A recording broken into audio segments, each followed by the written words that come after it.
तो पुण्यात्माओं, जो अच्छी आत्माएं थी, जो पिछले संस्कार से जिनके पास पुण्य थे, वो भी परमात्मा की तलाश में उन संतों के पास चले गए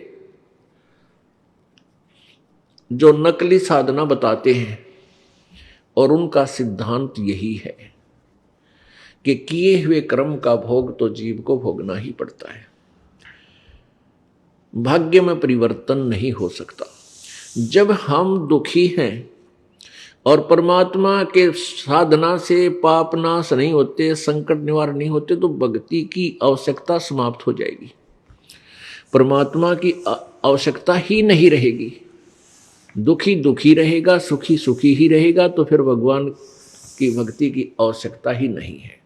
इस कारण से उन नकली संतों और मनमुखी अपने सुनी सुनाई दंत कथाओं के आधार पर इन मंदिर मस्जिद गुरुद्वारों और चर्चों मंदिरों मड़ियों में मजारों पर तीर्थों पर स्नानार्थ या भक्तियार्थ जाने से लाभ कोई हुआ नहीं, भक्त जन नास्तिक हो गए। अब इतने नास्तिक हो गए कि भगवान की तरफ उनकी रुचि भी नहीं बनती, और संकट निवारण के लिए उन्होंने कौन सा प्रोसीजर अपना लिया? धनी बनने के लिए तो चोरी ठगी मिलावट रिश्वत शुरू कर दी, और संकट बुलाने के लिए गुट्टी सुट्टी शुरू कर दी, शराब पीनी या सुल्फा पीना या नशे की गोलियां खानी शुरू कर दी।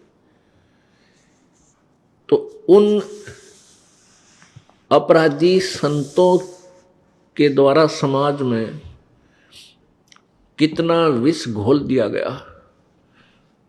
जो परमात्मा से परिचित नहीं और संत पद पर विराजमान है, वो अपराधी प्राणी है, क्योंकि वो मनुष्य जीवन को बर्बाद करवा रहे हैं। मनुष्य जीवन की कोई कीमत नहीं, कोई भी कीमत नहीं, इतना अनमोल है।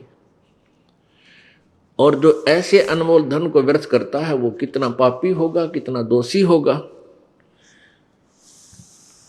ये तो परमात्मा आगे अकाउंट लेगा, उसका लेखा लेगा। वहां पता चलेगा उस नकली गुरु को